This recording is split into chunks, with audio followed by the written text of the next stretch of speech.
જેઠાણી આ બાજુ આવો, આ બાજુ આવો, આ બાજુ આવો. ઉપાડો હવે.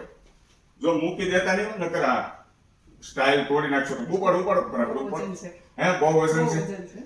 આવી લોટી લેવી હતી દોસ્તો. લોટી છે પેલા લોટી જોઈ દોસ્તોને બતાવી દઉં. ઊંચી કરો તો લોટી. હિતેશભાઈ લોટીનો વેપાર ધંધો કરે છે અને છેલ્લા 4 થી 5 મહિનાથી કરો છો ને હિતેશ? અને હિતેશભાઈ છે ને ઓનલાઈન ગમે સિટીની અંદર તમને પહોંચાડી દેશે, મતલબ કુરિયર દ્વારા. તમારી કોઈ રિક્વાયરમેન્ટ હશે ફોન કરશે. કોઈ નવસારીથી કરે, કોઈ ભરૂચથી કરે, કોઈ મુંબઈથી કરે, કોઈ બેંગ્લોરથી કરે.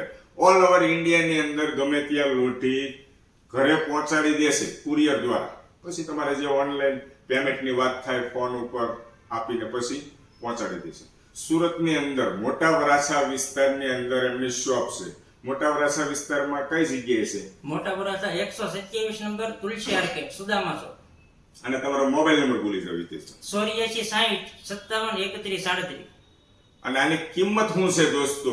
હવે ઈ આપણે ચોખવટ કરીએ અને વાત કરીએ. ઘણા ખરા મિત્રો મને કોમેન્ટ બોક્સમાં પૂછીએ કે હેતલકુમાર કેટલાની છે, બરાબર છે? એટલા માટે આપણે કહેવું ખૂબ જરૂરી છે. હવે કિલો વાયદાના રૂપિયા હોય છે દોસ્તો. 7 કિલોથી લઈને 12 કિલો સુધી, 14 કિલો સુધી આવે છે. પછી જેવી તમારી રિક્વાયરમેન્ટ હોય એવી રીતે ભાઈ પોતે બનાવીને આપે છે.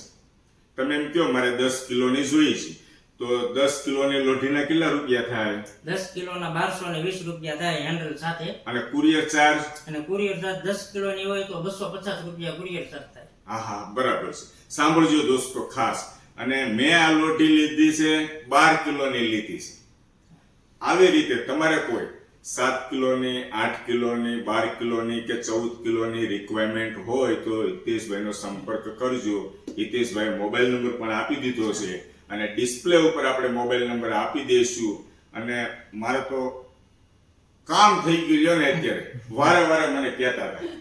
મેં આગળ સાવરકુંડલાથી લોઢી મંગાવી હતી, ઘણો ટાઈમ વાપરી, યુઝ કરી એની, પણ હવે પેપર બરાબર ઉઠલતા નથી. એટલે આમાં કોઈ પણ જાતનો પ્રશ્ન નહીં રહે ને ભાઈ.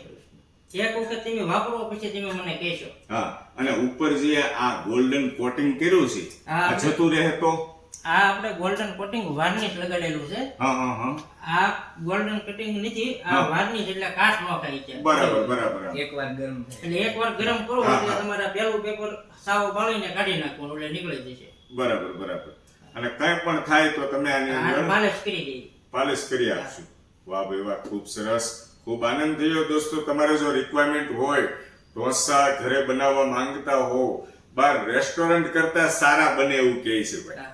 એ તો કારીગર ઉપર ડિપેન્ડ કરે છે. પણ ઢોસાની અંદર મારું માનવું છે દોસ્તો, લોઢી 90% ભાગ ભજવે છે. લોઢી સારી હોય તો જ પેપર સારા બને, અને જેમ વજન વધારે હોય એમ પેપર સારા બને એવું મારું માનવું છે.